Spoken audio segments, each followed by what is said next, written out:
यहाँ पर अब आपको समझ में आ गया कि कोई भी एटम केमिकल रिएक्शन में पार्टिसिपेट क्यों करता है ना।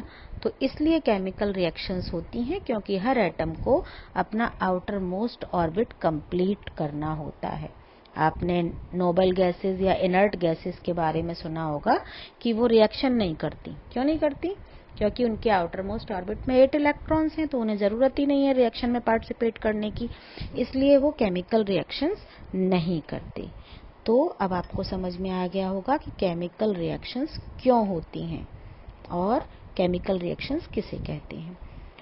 इसका एग्जाम्पल आपने बहुत सारे एग्जाम्पल डेली लाइफ के देखे। यहाँ पे आप देखिए कि जब हाइड्रोजन गैस रिएक्ट करती है ऑक्सीजन गैस से, है ना, तो वाटर बनता है जो कि लिक्विड है। यहाँ पे हाइड्रोजन क्या थी? गैस। ऑक्सीजन भी क्या है? गैस। लेकिन दोनों जब रिएक्शन कर रहे हैं तो एक तीसरा कंपाउंड बन रहा है which is in the form of liquid. So यहाँ पे क्या हुआ?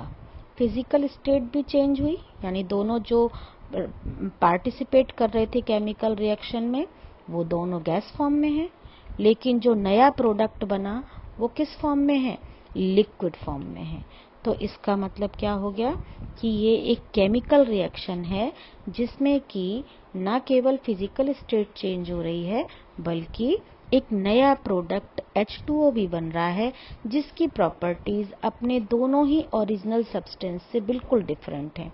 हाइड्रोजन और ऑक्सीजन दोनों गैसेज हैं, उनकी प्रॉपर्टीज कुछ और हैं, और H2O जो है वो एक नया प्रोडक्ट है जिसकी प्रॉपर्टी ना हाइड्रोजन से मैच करती है ना ऑक्सीजन से मैच करती है। सो ये हो गया आपका केमिकल रिएक्शन। अब हम आगे बढ़ते हैं। तो कैसे आइडेंटिफाई करेंगे आप कि कोई रिएक्शन जो हो रही है वो केमिकल रिएक्शन है या फिजिकल चेंज है? तो हम बेसिकली क्या स्टडी कर रहे हैं? कैरेक्टरिस्टिक्स ऑफ केमिकल रिएक्शन, कि हम कैसे आइडेंटिफाई करेंगे कि ये जो चेंज हो रहा है वो एक केमिकल रिएक्शन है। तो यहाँ पर अगर किसी केमिकल रिएक्शन के स्टेट में चेंज हो रहा है तो वो केमिकल रिएक्शन हो सकती है। प्रेसिपिटेट बनना, गैस का इवोल्यूशन होना, कलर का चेंज होना, टेम्परेचर का चेंज होना और स्टेट का चेंज होना, ये सारे वो चेंजेस हैं जो अगर किसी रिएक्शन में हो रहे हैं तो इसका मतलब वो एक केमिकल रिएक्शन है।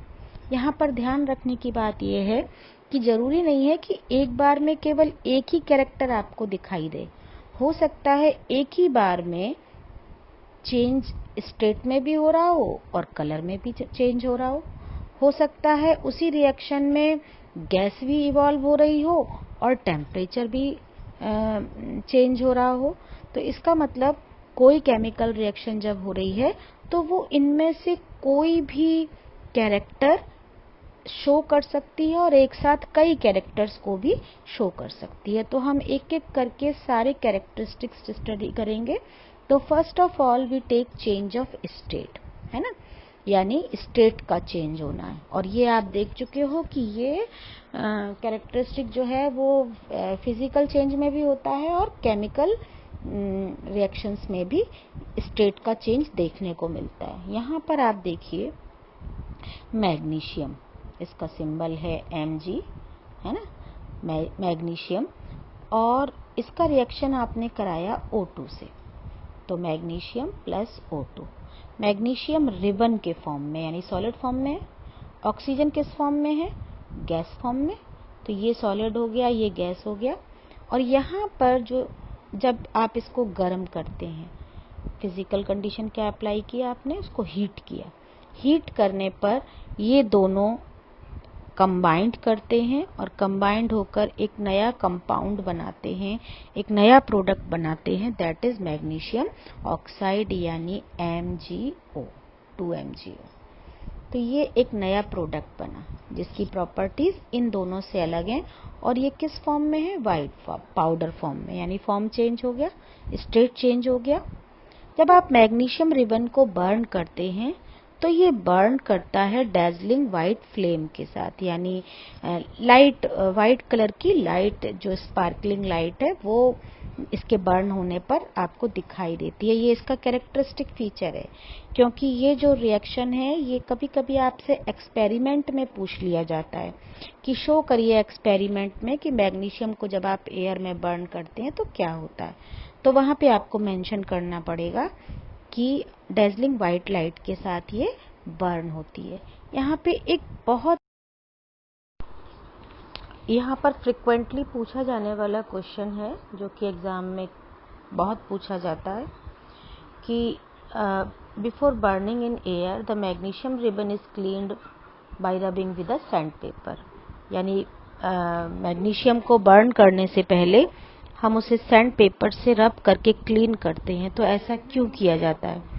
तो उसका रीज़न है कि हम बर्न करने से पहले सैंड पेपर से इसलिए रब करते हैं क्योंकि मैग्नीशियम एक हाईली रिएक्टिव मेटल है और एयर में एक्सपोज्ड रहने पर ये एयर के साथ ऑक्साइड की लेयर बनाता है जो कि उसके ऊपर प्रोटेक्टिव लेयर की तरह कवर किए होती है इसको।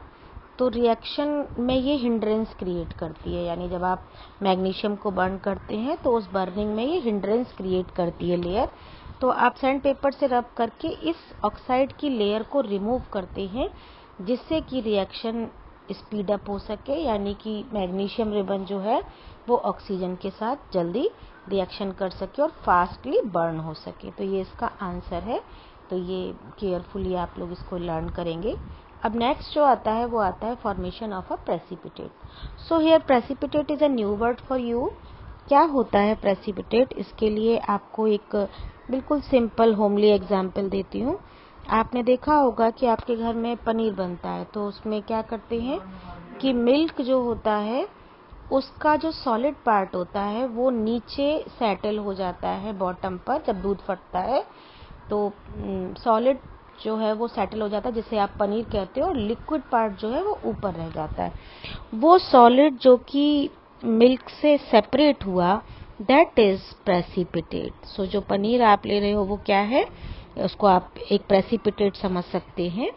तो प्रेसिपिटेट कुछ रिएक्शंस में प्रेसिपिटेट बनता है और इसलिए ऐसी रिएक्शंस को आप प्रेसिपिटेशन रिएक्शंस कहते हैं। तो प्रेसिपिटेट क्या है? सॉलिड प्रोडक्ट्स हैं जो कि किसी भी केमिकल रिएक्शन में सॉल्यूशन से सेपरेट होते हैं और बॉटम पर सेटल हो जाते हैं। इसलिए आप इनको डाउनवर्ड एरो से भी रिप्रेजेंट कर सकते हैं। तो यहाँ पर हम एक एग्जाम्पल लेंगे, पोटेशियम आयोडाइड Ki और लेड नाइट्रेट PbNO3 ये दोनों जब आपस में इनका रिएक्शन होता है तो एक नया कंपाउंड बनता है जो कि प्रेसिपिटेट होता है, that is lead iodide. Lead iodide actually एक येलो कलर का प्रेसिपिटेट है जो आपको यहाँ पर मिला। सो आप इसे रिप्रेजेंट कर सकते हो डाउनवर्ड और एरो से, और साथ में आपको मिलता है KNO3। तो कुछ रिएक्शंस ऐसी होती हैं जिनमें कि आपको प्रेसिपिटेट मिलता है। तो ये प्रेसिपिटेशन रिएक्शन का एग्जाम्पल है।